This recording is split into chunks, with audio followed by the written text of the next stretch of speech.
उत्तर प्रदेश की 69,000 सहायक अध्यापकों की भर्ती में माननीय हाईकोर्ट की डबल बेंच के द्वारा रिविजिट के आदेश दे दिए गए हैं। मामला सुप्रीम कोर्ट में है और honourable chief justice of India यानी सीजीआई की बेंच में ये मामला सुने जाने को लिस्ट किया गया है। ऑनरेबल 3 जस्टिस की बेंच में इस मामले को सुना जाएगा और 9 सितंबर 2024 को लिस्ट किया गया है मामले को सुने जाने के लिए। इन सब के बाद से माननीय सुप्रीम कोर्ट ये डिसाइड करेगी कि जो भर्तियों में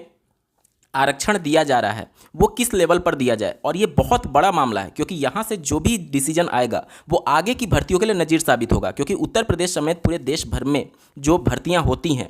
उसमें जो पहला चरण है शिक्षक पात्रता परीक्षा, उसमें कैटेगरी वाले अभ्यर्थियों को 82 नंबर पर क्वालिफाई करा करके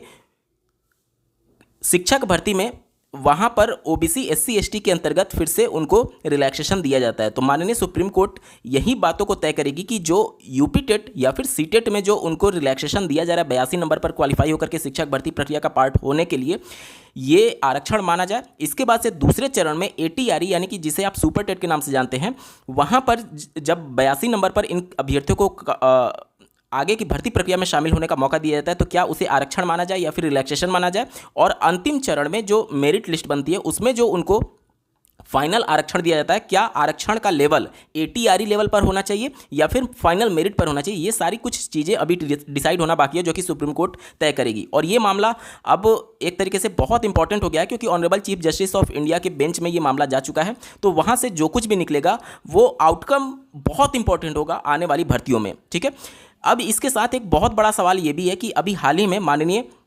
सुप्रीम कोर्ट के द्वारा ही छत्तीसगढ़ हाईकोर्ट के द्वारा दिए गए फैसले, जिसके अंतर्गत वहां के जो चयनित बीएड कैंडिडेट थे उनको बाहर कर दिया गया और माननीय सुप्रीम कोर्ट ने भी छत्तीसगढ़ हाईकोर्ट के इस जजमेंट को सही ठहराया है और बीएड अभ्यर्थियों को राहत देने से साफ मना कर दिया है। इसमें कुछ ऐसे महत्वपूर्ण पॉइंट्स मेंशन किए गए हैं इस जजमेंट में जो कि एक तरीके से अगर हम लोग बात करें 69,000 की शिक्षक भर्ती में भी जो नई लिस्ट में बीएड कैंडिडेट आएंगे उन के ऊपर खतरा मंडरा सकता है। देखिए, ये वीडियो किसी को डीमोटिवेट करने के लिए नहीं है, सिर्फ और सिर्फ एजुकेशन पर्पज के लिए वीडियो बनाई जा रही है। चाहे आप डीएलएड पक्ष से हो या फिर बीएड पक्ष से हो, इन्हीं सब मुद्दों पर अगर मामला सुप्रीम कोर्ट में जाता है इस मुद्दे को लेकर के, स्पेशली बीएड की एलिजिबिलिटी को चैलेंज करते हुए, तो इन्हीं सब मुद्दों पर चर्चा होगी। अंत तक जरूर जुड़े रहिएगा। नमस्कार दोस्तों, मेरा नाम है नीरज, आप देख रहे हैं व्यू बिट यूट्यूब चैनल। अगर आप इस चैनल पर पहली बार विजिट कर रहे हैं तो इसको सब्सक्राइब करते हुए बेल आइकन को प्रेस करना ना भूलें। आप अपने स्क्रीन पर देख पा रहे होंगे जो छत्तीसगढ़ हाईकोर्ट के द्वारा जजमेंट दिया गया उसके अगेंस्ट में जो मामला सुप्रीम कोर्ट में गया था, तो सुप्रीम कोर्ट ने साफ शब्दों में कहा कि जो छत्तीसगढ़ में ज्वाइनिंग हुई थी वो सितंबर 2023 में हुई थी और इससे पहले 11 अगस्त 2023 को यहाँ पर माननीय सुप्रीम कोर्ट के बेंच के द्वारा जो 28 जून 2018 का गजट नोटिफिकेशन है वो क्वैश कर दिया गया और उसके आधार पर जो वहाँ का अध्यापक सेवा नियमावली है, जो सर्विस रूल है, वो भी ऑटोमेटिक क्वैश माना जाएगा बीएड की एलिजिबिलिटी के संदर्भ में। अब वहाँ की जो राज्य सरकार है सुप्रीम कोर्ट में ये पक्ष रखती है कि हमने कैंडिडेट को ज्वाइनिंग भले सितंबर में दिया, मतलब इस डेट के बाद दिया, जब जजमेंट आ गया उसके बाद दिया, लेकिन हमारा जो सिलेक्शन प्रोसेस है वो पहले ही कंप्लीट हो चुका था। इस बात पर सुप्रीम कोर्ट ने कड़ी टिप्पणी ये दर्ज की, आप अपने स्क्रीन पर देख पा रहे होंगे। The completion of the selection process prior to 11 August 2023 is not material.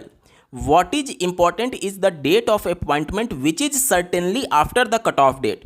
माननीय सुप्रीम कोर्ट ने अपने 8 अप्रैल 2024 के क्लेरिफिकेशन जजमेंट में साफ शब्दों में यह लिखा है कि 11 अगस्त 2023 के बाद किसी की ज्वाइनिंग हो नहीं सकती as a BEd candidate in primary teachers vacancy. साथ ही साथ जब यहाँ पर कह दिया कि इसके बाद ज्वाइनिंग नहीं हो सकती, तो यहाँ पर सुप्रीम कोर्ट ने फिर से अपने वर्डिक्ट को छत्तीसगढ़ वाले मामले में जोड़ करके यहाँ पर साफ शब्दों में कहा कि भर्ती का कंप्लीट होना या फिर लिस्ट तैयार कर लेना इंपॉर्टेंट नहीं है। इंपॉर्टेंट ये है कि आप छात्र को अपॉइंटमेंट कब दे रहे हैं, आप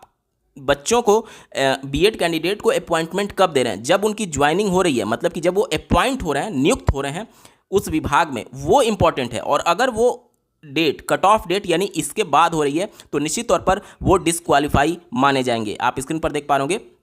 उनके द्वारा सीधे तौर पर ये बातें मेंशन की गई हैं। अब सबसे बड़ा सवाल यहीं उत्तर प्रदेश से जोड़ करके अगर आप देखें तो जो बीएड कैंडिडेट होंगे, देखिए ये मामला सुप्रीम कोर्ट में गया हुआ है, तो जो डबल बेंच का जजमेंट था उसको चैलेंज करते हुए और उस पर स्टे लेने के लिए गया है कि किसी भी प्रकार की लिस्ट रिवाइज ना की जाए या फिर रिविजिट ना की जाए।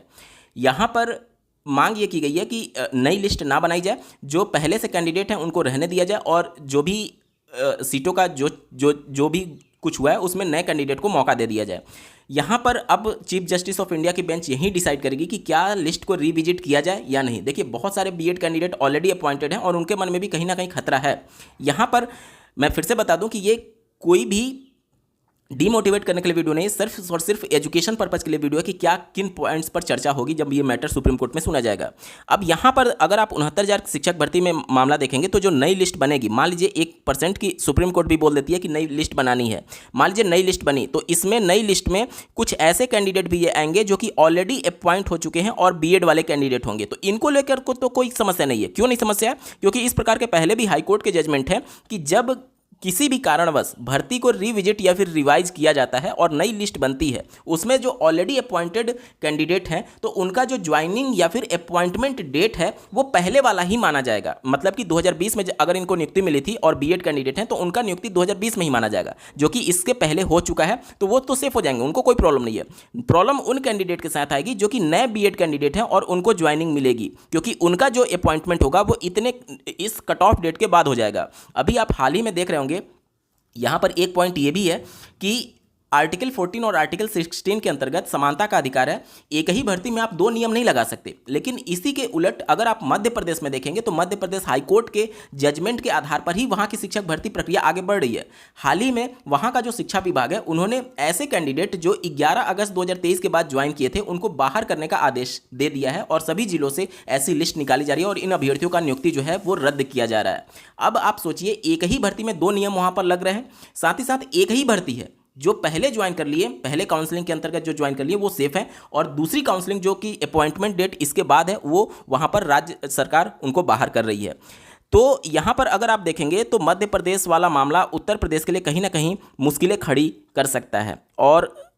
छत्तीसगढ़ वाले मामले में सुप्रीम कोर्ट ने साफ शब्दों में कह दिया है कि आप भर्ती को कब कंप्लीट कर रहे हैं वो इंपॉर्टेंट नहीं है, आप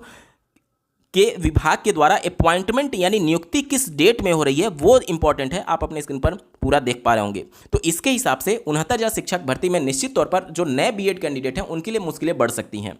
मैं ये नहीं कह रहा हूँ कि उनको नियुक्ति नहीं मिलेगी, ये सिर्फ और सिर्फ मैं टेक्निकल पॉइंट्स बता रहा हूँ कि किस आधार पर बहस होगी सुप्रीम कोर्ट में, और सुप्रीम कोर्ट यही सब मैटर तय करेगा। और यहाँ से जो मैटर डिसाइड होगा निश्चित तौर पर मध्य प्रदेश में जो स्थितियाँ बनी हुई हैं वो भी थोड़ा सा स्थिति साफ हो पाएगी।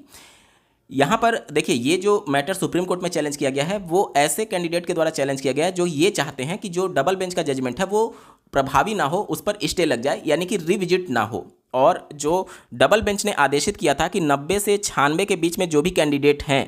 90 से 96 के बीच में जो भी कैंडिडेट हैं, ATRE को उन्होंने ये माना था कि यहाँ पर जो 90 नंबर पर अभ्यर्थी क्वालिफाई होकर के जा रहा है वो ये आरक्षण का लाभ नहीं है बल्कि ये रिलैक्सेशन है। तो यहाँ पर यही मांग की गई है, जो सिंगल बेंच का जजमेंट था कि ATRE लेवल पर ही आरक्षण माना जाए, यानी कि अगर 90 नंबर पर कोई कैंडिडेट क्वालिफाई कर लिया है तो अब अगर भले ही उसका कट ऑफ जो अनरिजर्व कैटेगरी का था 67.11, अगर इससे ज़्यादा भी है तो भी वो अपने ही कैटेगरी में रहे, OBC SC ST में रहे। तो यही सभी चीज़ों को लेकर के सुप्रीम कोर्ट में बहस होनी है कि ये दोहरा आरक्षण, तिहरा आरक्षण माना जाए या फिर सिर्फ और सिर्फ रिलैक्सेशन माना जाए। और यहाँ से जो कुछ भी आउटकम निकलेगा वो आने वाली भर्तियों में भी बहुत बड़ा रोल अदा करने वाला है, क्योंकि आने वाली भर्तियों में भी यही सब नियम लागू होगा कि यूपी टेट में या फिर सीटेट में एक बार अगर उनको रिलैक्सेशन मिल गया, क्या ATRE में उनको रिलैक्सेशन दिया जाए। अगर ATRE में रिलैक्सेशन मिल गया तो क्या उनको फाइनल मेरिट में उनकी कैटेगरी में रखा जाए या फिर ओपन कैटेगरी में रखा जाए। और ऐसे कैंडिडेट जो कि बीएड की एलिजिबिलिटी को अगर माननीय सुप्रीम कोर्ट में चैलेंज करते हैं तो इन्हीं सब पॉइंट्स पर चर्चा होगी कि छत्तीसगढ़ में सुप्रीम कोर्ट ने खुद कह दिया है कि यहाँ पर सिलेक्शन प्रोसेस कब कंप्लीट हुआ वो इंपॉर्टेंट नहीं है, आप छात्र को अपॉइंटमेंट कब दे रहे हैं, किस डेट में छात्र अपॉइंट हो रहा है प्राथमिक में, वो इंपॉर्टेंट है। और उसके आधार पर उन्होंने डिस्क्वालीफाई किया था छत्तीसगढ़ वाले अभ्यर्थियों को। तो यहाँ पर बहुत कुछ चीज़ें डीएलएड के फेवर में और कुछ चीज़ें बीएड के फेवर में, जो कि निश्चित तौर पर इस भर्ती को बहुत ज़्यादा उलझा दी है। और ये बहुत अच्छा है कि मामला honourable chief justice of India के बेंच में गया हुआ है, जहां से तस्वीर अब बिल्कुल साफ हो सकती है। उम्मीद करता हूं आप सभी के डाउट्स क्लियर हो गए होंगे। इस वीडियो को देखने के लिए आपका बहुत बहुत धन्यवाद। भगवान करे आपका दिन शुभ हो।